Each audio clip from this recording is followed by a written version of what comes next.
घाम येईपर्यंत कूलरमध्ये पाणी भरलं आणि चालू करायच्या वेळेस लाईट गेली.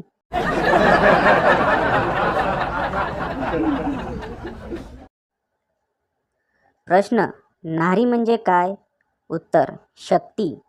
प्रश्न: मग पुरुष म्हणजे काय? उत्तर: सहनशक्ती.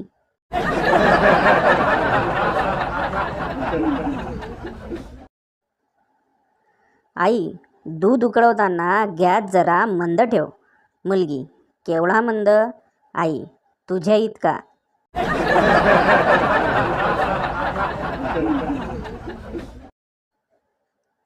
पिंकी: मी मुलांसोबत जास्त बोलत नाही. बंड्या: मी तर कोणत्याच मुलींसोबत बोलत नाही. पिंकी: का रे? बंड्या: कोणी रिप्लायच देत नाही.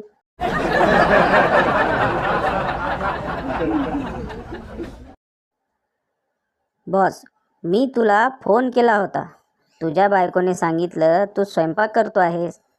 स्वयंपाक झाल्यावर फोन का नाही केला? कर्मचारी: सर, मी केला होता.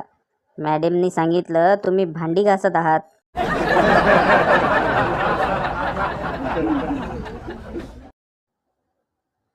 मंदीच्या काळात एका व्यापाऱ्याने काढलेला उपाय. व्यापारी रात्री घरी आला व मुलांना म्हणाला, आज रात्री जो न जेवता झोपेल त्याला मी 5 रुपये देणार. त्या रात्री त्याची मुले 5-5 रुपये घेऊन झोपली. दुसऱ्या दिवशी सकाळी तो मुलांना म्हणाला, जो 5 रुपये देईल त्यालाच नाश्ता मिळणार.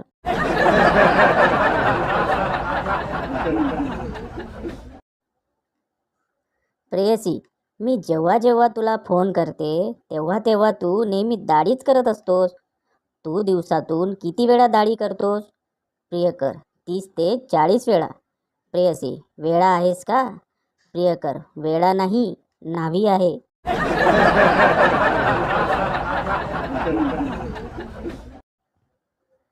वकील रागारागाने पक्षकाराकडे गेला.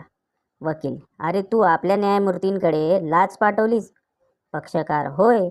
वकील: तुला माहीत आहे ते कसे आहेत? त्यांना हे आवडणार नाही. पक्षकार: होय.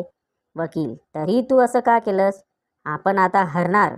पक्षकार: नाही, मी लाच आपल्या विरोधी पक्षाच्या नावे पाठवली.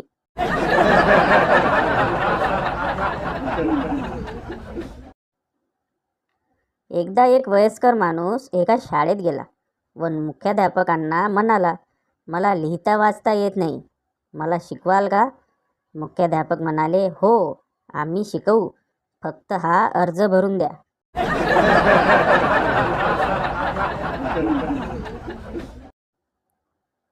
नवरा: राजा दशरथला 3 राण्या होत्या. बायको: मग? नवरा: मी पण 2 लग्न करू शकतो अजून. बायको: विचार करा, द्रौपदीला 5 नवरे होते. नवरा: सॉरी, गंमत केली ग.